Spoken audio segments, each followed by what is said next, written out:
बिस्मिल्लाहिर्रहमानिर्रहीम। आज की बात में आज हम बात करेंगे मौलाना रूम का जिक्र है और मसनवी रूमी का जिक्र है। दफ्तर छठे से चाहूँगा कि एक पुरमफ़हूम सबक आमोज़ मौलाना रूम का किस्सा आपसे शेयर करूँ। मौलाना रूम लिखते हैं मसनवी में, कहते हैं कि एक मर्तबा दरिया के तालाब के किनारे मेंढक और चूहे की दोस्ती हो गई। अब चूहा अपने बिल से निकलता और मेंढक पानी से निकलकर शाम को दोनों आ जाते थे और किनारे पर गुफ्तगू करते थे। मौलाना रूम फरमाते हैं कि जब आशिक होता है तो महबूब की बातें सुनते सुनते उसे कभी भी थकावट महसूस नहीं होती। आशिक अपने महबूब को भुनी हुई मछली की तरह समझता है और उसे लजीज और लज्जत के साथ खाता है, लजीज समझकर। तो मौलाना रूम कहते हैं कि दोनों का मेलाप इस तरह था, इतनी दोस्ती थी कि वो रोज़ शाम को मिलते थे।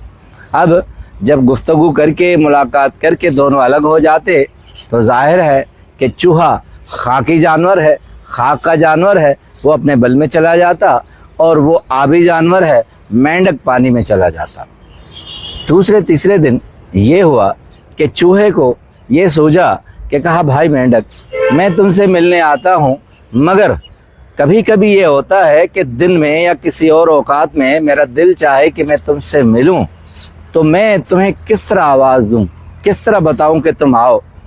पानी बहुत गहरा है और तुम पानी में दूर दूर तक जाते हो और मैं भी कभी दूर दूर होता हूं। या तुम्हें अगर मुझसे मिलने की कभी भी तलब हो तो तुम मुझको किस तरह ढूंढ लोगे। अब दोनों में वाकई ये बात हुई और हैरान कन थी। चूहे को एक तरीका सूझा। उसने कहा, हम ऐसे करते हैं कि हम अपने अपने पाँव में डोरी या धागा बांध लेते हैं। मैं कहीं भी होऊंगा, चूहे ने कहा, या तुम कहीं भी होगे, उस डोरी को जैसे पाँव से खींचोगे तो मुझे मालूम पड़ जाएगा और मैं यहाँ चला आऊँगा। अब मौलाना रूम कहते हैं कि इश्क में आशिक की तबीयत ऐसे होती है कि जिस तरह वो कहे कि मैं हर वक्त अपने महबूब से मिलता रहूँ, और यही सूरत हर दुनिया के हर आशिक और महबूब के दरमियान होती है। और ये दोस्ती की एक इंतहा थी जो आपस में मिलने के लिए तालिब थे। तो मौलाना रूम लिखते हैं कि चूहे और मेंढक ने अपने अपने पाँव में डोरी बांध दी।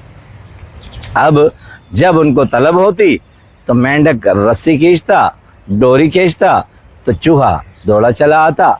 जब चूहे का दिल करता तो वो मेंढक की पाँव की रस्सी खींचता और दोनों मुलाकातें करते। अब मुतवातर मुसलसल उन दोनों की मुलाकातें होती रहीं। मौलाना रूम फरमाते हैं कि एक दिन चूहा कहीं बाहर घूम रहा था तो एक कौवे की नज़र पड़ गई।